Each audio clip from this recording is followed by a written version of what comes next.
Hey everyone, and welcome to a brand new explainer. Today, we are breaking down a truly monumental roadmap for Nepal's economic future.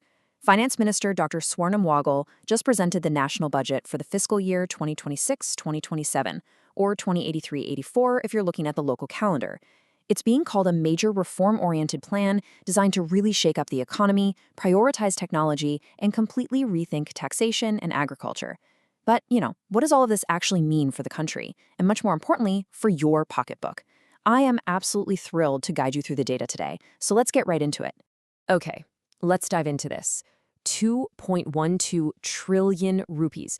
Just let that sheer scale sink in for a second. To put that into perspective, last year's budget was just under 1.97 trillion. So we're looking at a jump, actually an expansion of around 25%. This is a massive, massive financial commitment aimed at transforming Nepal into a production-based, incredibly tech-friendly economy. So, to make sense of all these trillions, here is our roadmap for today. We are going to track the money from the massive national figures all the way down to your personal wallet. We'll hit 1, the big picture, 2, investing in mind and body, 3, building the physical future, 4, the agriculture sector pivot, and finally 5, impact on your wallet. Let's do this. All right, section 1, the big picture. Let's see exactly where all this money is coming from. Right, so before the government can spend any money, they have to actually fill the coffers, right? The absolute lion's share of this budget, a massive 1.4 trillion rupees, is expected to come directly from government revenue. That means your taxes, tariffs, internal income, all of that. To cover the rest of the tab, the government plans to rely on 410 billion in domestic borrowing, 247 billion in external loans from international partners, and a much smaller slice of about 61.74 billion in foreign grants. So how is that giant pie being sliced up for spending? Well, here's the structural reality. Nearly 60% of this entire budget is just swallowed up by current expenditure. That's your day-to-day running costs, government salaries, administrative expenses. Meanwhile, just about 20.3% is earmarked for capital expenditure, which is the actual money used to build the physical infrastructure and hard assets the country desperately needs. The remaining 19.9%? That goes straight to financial management and paying down debts. Moving right along to Section 2, investing in mind and body. Now, this budget makes a very distinct pivot toward human capital. When we look at these two pillars side by side, the financial weighting is super clear.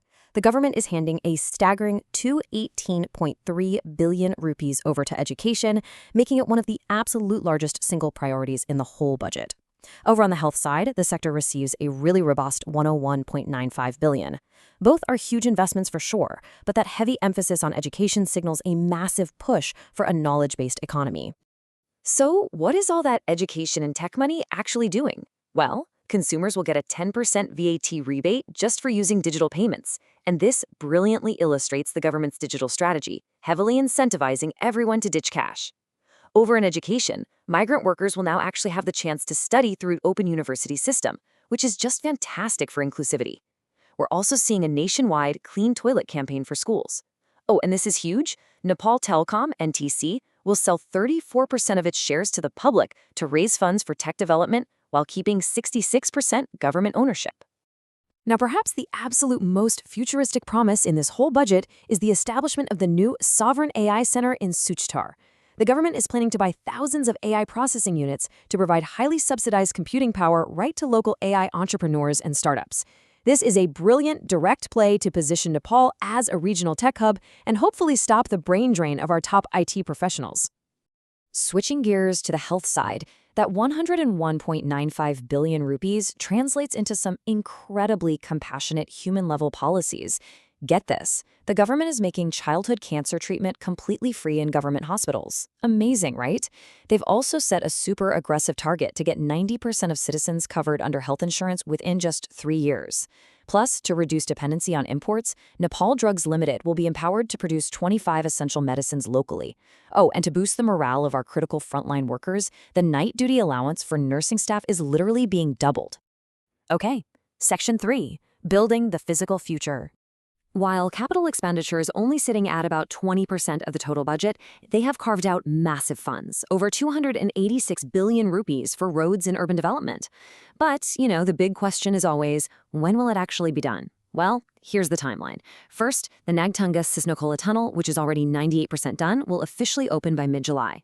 Looking into the next fiscal year, the Postal Highway is finally slated for completion. And looking just a bit further out, the Pushpalal Mid-Hill Highway is scheduled to be totally finished within 3 years. But hey, it's not just about roads. The government is rolling out blue buses equipped with CCTV cameras to ensure much safer travel for women across the country. Over in the energy sector, an incredible 1,040 megawatts of new hydropower and solar will be connected to the national grid this year alone. And to finally tackle the drinking water crisis in Kathmandu, following the Malamchi project, studies are going to begin immediately on tapping the Yungri and Larkay rivers. All right, on to Section 4, the agriculture sector pivot. And this brings us to what is arguably the most fiercely debated part of the entire budget. I mean, why did the overall agriculture and livestock budget suddenly shrink by over 10.5 billion rupees? It dropped from 57.48 billion last year to just 46.92 billion this year. What is going on there? Well, the real nuance pops out when we dig into the internal numbers. While the total agricultural budget absolutely took a significant cut, the allocations specifically for chemical fertilizers actually hit an all-time high, jumping up to 32.46 billion rupees. The government is heavily prioritizing fertilizer supply to stop those brutal seasonal shortages. They even announced a green urea fertilizer industry to be built domestically through a public-private partnership. So how exactly does this fit into their big new commercial strategy? Basically, the government is intentionally trying to shift agriculture away from small-scale subsistence farming and push it toward large-scale commercialization. Their new model works like this. If an investor drops a minimum of 20 million rupees into a new agro farm, they can get up to a 40% incentive subsidy. And on top of that, if they build an agro-processing industry, they get a total income tax exemption for the first 10 years. However, as multiple sources are reporting, this pivot has sparked some pretty heavy frustration among small-scale farmers. A lot of them feel that a 20 million rupee minimum investment completely boxes them out. Just listen to Sanumaya Thing, a farmer from Makwanpur, who is quoted saying, "This budget has distributed state coffers to influential traders. We had great hopes, but the budget has disappointed us." It really highlights this deep, ongoing tension between the government's push for corporate agriculture and the harsh daily reality of traditional farmers. Finally, Section 5, impact on your wallet. Now, what's really interesting about this slide is how these massive, high-level macro policies actually hit our personal bank accounts. To bridge that gap between national policy and your own finances, just look at this number, 1 million rupees. That is the newly established minimum tax-exempt income limit for individuals. So if you earn up to 10 lakhs a year, you are now completely exempted from basic income tax. This is a massive upward revision, and it's explicitly designed to provide direct relief to middle-income earners, leaving way more disposable income right in your pocket.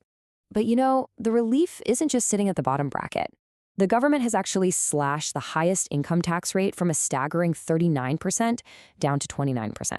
By dropping that top bracket by a full 10 percentage points, the government is really hoping to foster a much more competitive business environment, discourage tax evasion, and encourage high earners to keep their wealth and investments right here in Nepal.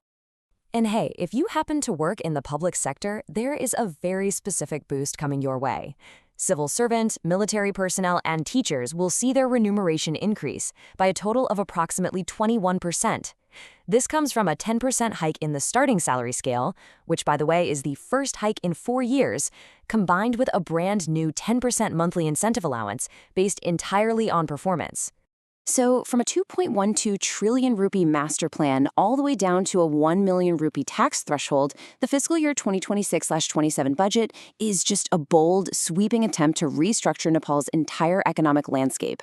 We've seen massive bets placed on AI, digital payments, large-scale commercial farming, and some really strict infrastructure timelines. But at the end of the day, the ultimate test of any budget is how it's felt on the ground, by you. So I want to leave you with this question to think about. How will these massive national financial shifts impact your personal economy in the year ahead? Thank you so much for joining me on this explainer, and keep learning.